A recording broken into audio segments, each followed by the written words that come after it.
आओ सुनाऊं मैं एक कहानी। हर कहानी में एक नया सफ़र। चलो सुनते हैं किस्से बेमिसाल। सब्सक्राइब, लाइक, शेयर करना ना भूलें। नमस्कार। आइए सुनते हैं प्रेमचंद की लिखी हुई कहानी बासी भात में खुदा का साझा। शाम को जब दीनानाथ ने घर आकर गौरी से कहा कि मुझे एक कार्यालय में 50 रुपए की नौकरी मिल गई है, तो गौरी खिल उठी। देवताओं में उसकी आस्था और भी दृढ़ हो गई। इधर 1 साल से बुरा हाल था, न कोई रोजी न रोजगार। घर में जो थोड़े बहुत गहने थे वह बिक चुके थे। मकान का किराया सिर पर चढ़ा हुआ था। जिन मित्रों से कर्ज मिल जाता था सबसे ले चुके थे। साल भर का बच्चा दूध के लिए बिलख रहा था। एक वक्त का भोजन मिलता तो दूसरे जून की चिंता होती। तकाजों के मारे बेचारे दीनानाथ को घर से निकलना मुश्किल था। घर से निकला नहीं कि चारों ओर से चिंगार मच जाती। वाह बाबूजी वाह, 2 दिन का वादा करके ले गए और आज 2 महीने से सूरत नहीं दिखाई। भाई साहब, ये तो अच्छी बात नहीं। आपको अपनी ज़रूरत का ख्याल है, मगर दूसरों की ज़रूरत का ज़रा भी ख्याल नहीं। इसी से कहा है, दुश्मन को चाहे कर्ज दे दो, दोस्त को कभी न दो। दीनानाथ को ये वाक्य तीरों से लगते थे और उसका जी चाहता था कि जीवन का अंत कर डाले, मगर बेज़बान स्त्री और अबोध बच्चे का मुंह देखकर कलेजा थाम के रह जाता। वारे, आज भगवान ने उस पर दया की और संकट के दिन कट गए। गौरी ने प्रसन्न मुख होकर कहा, मैं कहती थी ना कि नहीं, ईश्वर सबकी सुधि लेता है और कभी न कभी हमारी भी सुधि लेंगे, मगर तुमको विश्वास ही ना आया था। बोलो, अब तो ईश्वर की दयालुता के कायल हुए। दीनानाथ ने हठधर्मी से कहा, ये मेरी दौड़ धूप का नतीजा है। ईश्वर की क्या दयालुता। ईश्वर को तो तब जानता जब कहीं से छप्पर फाड़ भेज देते। लेकिन मुंह के चाहे कुछ भी कहें, ईश्वर के प्रति उनके मन में श्रद्धा उदय हो गई थी। दीनानाथ का स्वामी बड़ा ही रूखा आदमी था और काम में बड़ा चुस्त। उसकी उम्र 50 के लगभग थी और स्वास्थ्य भी अच्छा न था। फिर भी वह कार्यालय में सबसे ज़्यादा काम करता। मजाल न थी कि कोई आदमी 1 मिनट की भी देर करे या 1 मिनट भी समय के पहले चला जाए। बीच में 15 मिनट की छुट्टी मिलती थी। उसमें जिसका जी चाहे पान खा ले या सिगरेट पी ले या जलपान कर ले।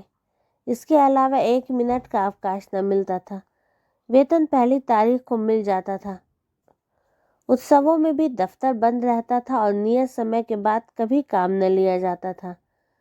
सभी कर्मचारियों को बोनस मिलता था और प्रोविडेंट फंड की भी सुविधा थी। फिर भी कोई आदमी खुश न था। काम या समय की पाबंदी की किसी को शिकायत न थी। शिकायत थी केवल स्वामी के शुष्क व्यवहार की।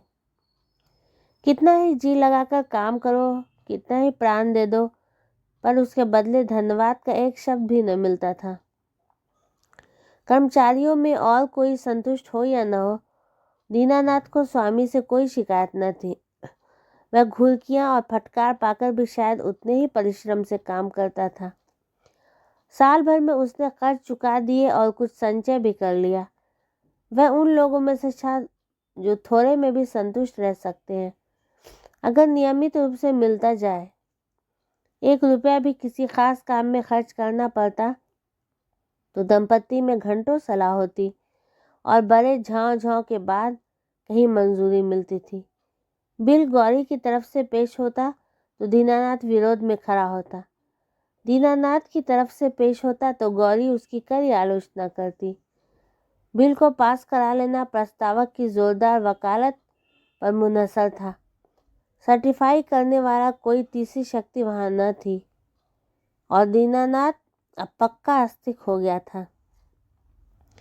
ईश्वर की दया या न्याय में अब उसे कोई शंका न थी। नित्य संध्या करता और नियमित रूप से गीता का पाठ करता। एक दिन उसके एक नास्तिक मित्र ने जब ईश्वर की निंदा की तो उसने कहा, भाई, इसका तो आज तक निश्चय नहीं हो सका ईश्वर है या नहीं। दोनों पक्षों के पास इस बात की सी दलीलें मौजूद हैं, लेकिन मेरे विचार में नास्तिक रहने से आस्तिक रहना कहीं अच्छा है। अगर ईश्वर की सत्ता है तब तो नास्तिकों को नरक के सिवा कहीं ठिकाना नहीं। आस्तिक के दोनों हाथ में लड्डू है। ईश्वर है तो पूछना ही क्या, नहीं है तब भी क्या बिगड़ता है। 2-4 मिनट का समय ही तो जाता है। नास्तिक मित्र इस दोनों की बात पर मुंह बिचकाकर चल दिए। एक दिन जब दीनानाथ शाम को दफ्तर से चलने लगा तो स्वामी ने उसे अपने कमरे में बुला भेजा और बड़ी खातिर से उसे कुर्सी पर बैठाकर बोला, तुम्हें यहाँ काम करते हुए कितने दिन हुए? साल भर तो हुआ ही होगा। दीनानाथ ने नम्रता से कहा, जी हाँ, 13वां महीना चल रहा है। आराम से बैठो, इस वक्त घर जाकर जलपान करते हो? जी नहीं, मैं जलपान का आदी नहीं। पान वान तो खाते ही होगे। जवान आदमी होकर अभी से इतना संयम। यह कहकर उसने घंटी बजाई और अर्दली से पान और कुछ मिठाइयाँ लाने को कहा। दीनानाथ को शंका हो रही थी, आज इतनी खातिरदारी क्यों हो रही है? कहाँ तो सलाम भी नहीं लेते थे, कहाँ आज मिठाई और पान सभी कुछ मंगाया जा रहा है। मालूम होता है मेरे काम से खुश हो गए हैं। इस ख्याल से उसे कुछ आत्मविश्वास हुआ और ईश्वर की याद आ गई। अवश्य परमात्मा सर्वदर्शी और न्यायकारी है, नहीं तो मुझे कौन पूछता। अर्दली मिठाई और पान लाया। दीनानाथ आग्रह से विवश होकर मिठाई खाने लगा।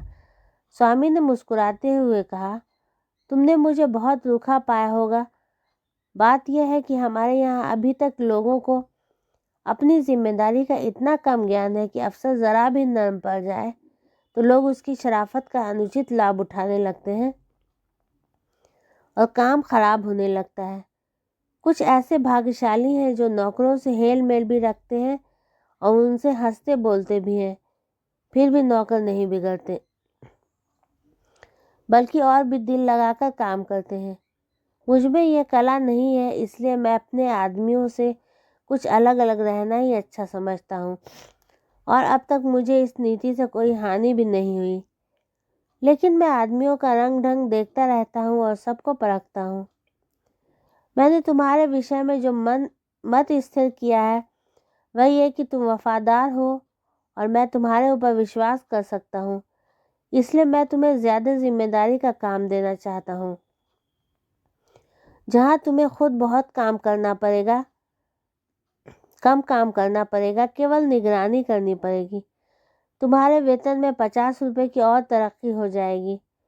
मुझे विश्वास है कि तुमने अब तक जितनी तनदेही से काम किया है उससे भी ज़्यादा तनदेही से आगे करोगे।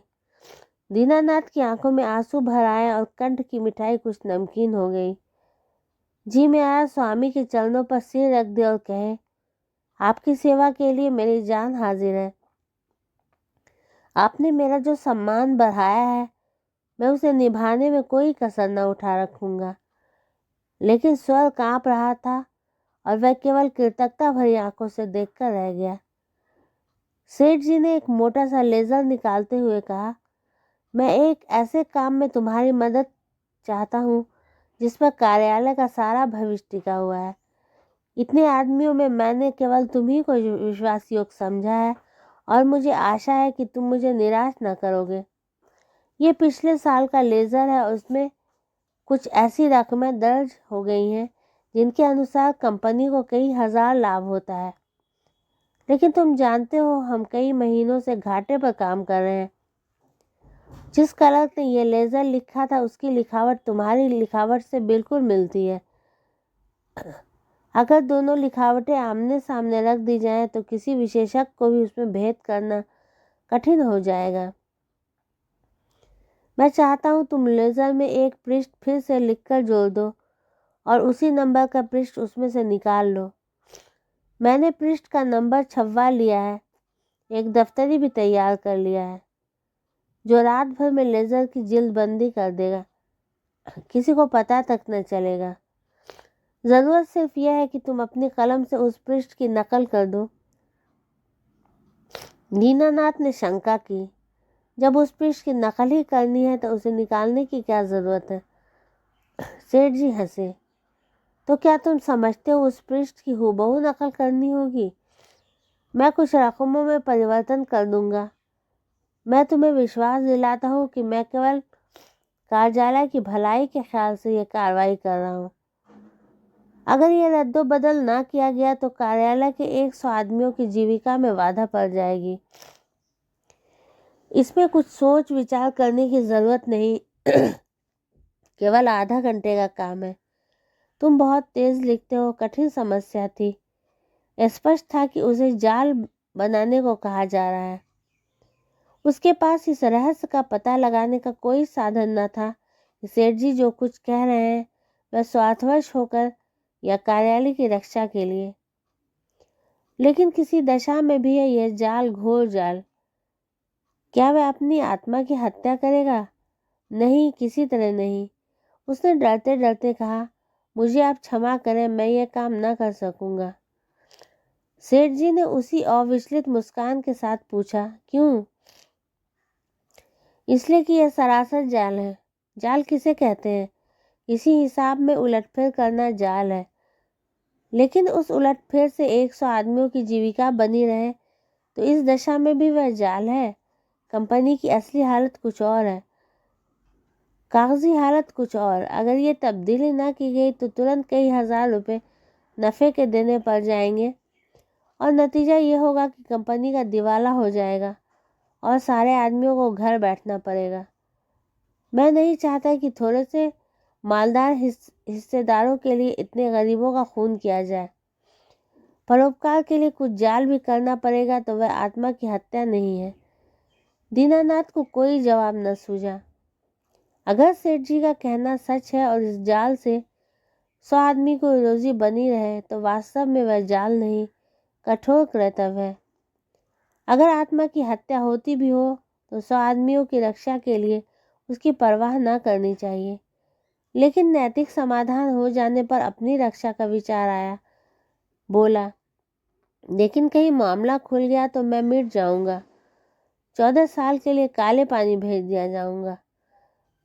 सेठ ने जोर से कहा मारा, अगर मामला खुल गया तो तुम ना फंसोगे, मैं फंसूंगा। तुम साफ इनकार कर सकते हो। लिखावट तो पकड़ी जाएगी। पता ही कैसे चलेगा कि कौन पृष्ठ बदला गया? लिखावट तो एक जैसी ही है। दीनानाथ परास्त हो गया। उसी वक्त उस पृष्ठ की नकल करने लगा। फिर भी दीनानाथ के मन में चोर पैदा हुआ। गौरी से इस विषय में वह एक शब्द न कह सका। 1 महीने बाद उसकी तरक्की हुई। 100 रुपये मिलने लगे, 200 बोनस के भी मिले। यह सब कुछ था। घर में खुशहाली के चिन्ह नजर आने लगे। लेकिन दीनानाथ का अपराधी मन एक बोझ से दबा रहता था। जिन दलीलों से सेठ जी ने उसकी जबान बंद कर दी थी उन दलीलों से गौरी को संतुष्ट कर सकने का उसे विश्वास न था। उसकी ईश्वर निष्ठा उसे सदैव डराती रहती थी। इस अपराध का कोई भयंकर दंड अवश्य मिलेगा। किसी प्रायश्चित, किसी अनुष्ठान से उसे रोकना असंभव है।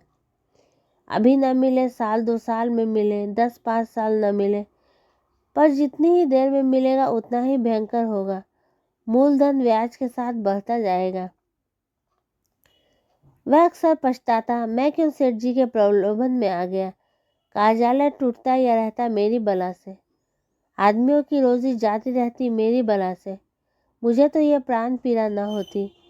लेकिन अब तो जो कुछ होना था हो चुका था और दंड अवश्य मिलेगा। इस शंका ने उसके जीवन का उत्साह, आनंद और माधुर्य सब कुछ हर लिया। मलेरिया फैला हुआ था। बच्चे को ज्वर आया। दीनानाथ के प्राण नहीं में समा गए। दंड का विधान आ पहुंचा। कहाँ जाए, क्या करे, कैसे बुद्धि भ्रष्ट हो गई। गौरी ने कहा, जाकर कोई दवा ले आओ या किसी डॉक्टर को दिखा दो। 2-3 दिन तो हो गए। दीनानाथ ने चिंतित मन से कहा, हाँ जाता हूँ, लेकिन मुझे बड़ा भय लग रहा है। भय की कौन सी बात है? बेबात की बात मुंह से निकालते हो। आजकल किसे ज्वर नहीं आता? ईश्वर इतना निर्दयी क्यों है? ईश्वर निर्दयी है पापियों के लिए। हमने किसका क्या हर लिया है? ईश्वर पापियों को कभी क्षमा नहीं करता। पापियों को दंड न मिले तो संसार में अनर्थ हो जाए। लेकिन आदमी ऐसे काम भी तो करता है जो एक दृष्टि से पाप हो सकते हैं, दूसरी दृष्टि से पुण्य। मैं नहीं समझी। मान लो मेरे झूठ बोलने से किसी की जान बचती हो, तो क्या ये पाप है? मैं तो समझती हूँ ऐसा झूठ पुण्य है। तो जिस पाप से मनुष्य का कल्याण हो वह पुण्य है, और क्या। दीनानाथ की अमंगल शंका थोड़ी देर के लिए दूर हो गई। डॉक्टर को बुला लाया, इलाज शुरू किया। बालक 1 सप्ताह में चंगा हो गया, मगर थोड़े दिन बाद वह खुद बीमार पड़ा। यह अवश्य ईश्वरीय दंड है और वह बच नहीं सकता। साधारण मलेरिया का ज्वर था, पर दीनानाथ की दंड कल्पना ने उसे सन्निपात का रूप दे दिया। ज्वर में नशे की हालत की तरह यूं भी कल्पना शक्ति तीव्र हो जाती है। पहले केवल मनोगत शंका थी, वह भीषण सत्य बन गई। कल्पना ने यमदूत रच डाले, उनके भाले और गदाएं रच डाली, नरक का अग्निकुंड दहका दिया। डॉक्टर की एक घूंट दवा 1000 मन की गदा की आवाज और आग के उबलते हुए समुद्र के दाह पर क्या असर करती। दीनानाथ मिथ्यावादी न था, पुराणों की रहस्यमय कल्पनाओं में उसे विश्वास न था। नहीं, वह बुद्धिवादी था, और ईश्वर में भी तभी उसे विश्वास आया जब उसकी तर्क शक्ति कायल हो गई। लेकिन ईश्वर के साथ उसकी दया भी आई, उसका दंड भी आया। दया ने उसे रोजी दिया, मान दिया। ईश्वर की दया न होती तो शायद वह भूखों मर जाता, लेकिन भूखों मरना अग्निकुंड में ढकेल दिए जाने से कहीं सरल था, खेल था। दंड भावना जन्म जन्मांतरों के संस्कार से ऐसी बदमूल हो गई थी मानो उसकी बुद्धि का, उसकी आत्मा का एक अंग हो गई हो। उसका तर्कवाद और बुद्धिवाद इन मन्यांतरों के जमे हुए संस्कार पर समुद्र की ऊंची लहरों की भांति आता था, पर एक क्षण में उन्हें जलमग्न करके फिर लौट जाता था और वह पर्वत ज्यों का त्यों अचल खड़ा रह जाता था। जिंदगी बाकी थी, बच गया। ताकत आते ही दफ्तर जाने लगा। एक दिन गौरी बोली, जिन दिनों तुम बीमार थे और एक दिन तुम्हारी हालत बहुत नाजुक हो गई थी, तो मैंने भगवान से कहा था कि वे अच्छे हो जाएंगे तो 50 ब्राह्मणों को भोजन कराऊंगी। दूसरे ही दिन से तुम्हारी हालत सुधरने लगी। ईश्वर ने मेरी विनती सुन ली। उनकी दया न होती तो मुझे कहीं मांगे भीख न मिलता। आज बाजार से सामान ले आओ तो मनौती पूरी कर लूं। 50 ब्राह्मण नेवते जाएंगे तो 100 अवश्य आएंगे। 50 कंगले भी समझ लो और मित्रों में 20-25 निकल ही आएंगे।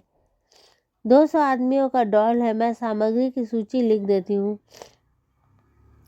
दीनानाथ ने माथा सिकोड़ कर कहा, तुम समझती हो मैं भगवान की दया से अच्छा हुआ? और कैसे अच्छे हुए? अच्छा हुआ इसलिए कि जिंदगी बाकी थी। ऐसी बातें ना करो, मनौती पूरी करनी होगी। अभी नहीं, कभी नहीं। मैं भगवान को दयालु नहीं समझता। और क्या भगवान निर्दयी है? उससे बड़ा निर्दयी कोई संसार में न होगा, जो अपने रचे हुए खिलौनों को उसकी भूलों और बेवकूफियों की सजा अग्निकुंड में ढकेल कर दे। वह भगवान दयालु नहीं हो सकता। भगवान जितना दयालु है उससे असंख्य गुना निर्दयी है, और ऐसे भगवान की कल्पना से मुझे घृणा होती है। प्रेम सबसे बड़ी शक्ति कही गई है। विचारवानों ने प्रेम को ही जीवन और संसार की सबसे बड़ी विभूति माना है। व्यवहार में न सही, आदर्श में प्रेम ही हमारे जीवन का सत्य है। मगर तुम्हारा ईश्वर दंड भय से सृष्टि का संचालन करता है, फिर उसमें और मनुष्य में क्या फर्क हुआ? ऐसे ईश्वर की उपासना मैं नहीं करना चाहता, नहीं कर सकता। जो मोटे हैं उनके लिए ईश्वर दयालु होगा, क्योंकि वे दुनिया को लूटते हैं। हम जैसों को तो ईश्वर की दया कहीं नजर नहीं आती। हाँ, भय पक पक पर खरा पूरा करता है। यह मत करो नहीं तो ईश्वर दंड देगा, वह मत करो नहीं तो ईश्वर दंड देगा। प्रेम से शासन करना मानवता है, आतंक से शासन करना बर्बरता है। आतंकवादी ईश्वर से तो ईश्वर का न रहना ही अच्छा है। उसे हृदय से निकालकर मैं उसकी दया और दंड दोनों से मुक्त हो जाना चाहता हूँ। एक कठोर दंड बरसों के प्रेम को मिट्टी में मिला देता है। मैं तुम्हारे ऊपर बराबर जान देता रहता हूँ, लेकिन किसी दिन डंडा लेकर पीट चलूं तो तुम मेरी सूरत न देखोगी। ऐसे आतंकमय दंडमय जीवन के लिए मैं ईश्वर का एहसान नहीं लेना चाहता। बासी भात में खुदा के साझे की ज़रूरत नहीं। अगर तुमने और भोज पर जोर दिया तो मैं जहर खा लूँगा। गौरी उसके मुंह की ओर भयातुर नेत्रों से ताकती रह गई। तो मुंशी प्रेमचंद की लिखी हुई ये कहानी आपको कैसी लगी? तो ऐसी और साहित्यिक कहानी सुनने के लिए मेरे चैनल को ज़रूर सब्सक्राइब कीजिए। मेरी वीडियोस को लाइक शेयर करना मत भूलिएगा। Thanks for watching.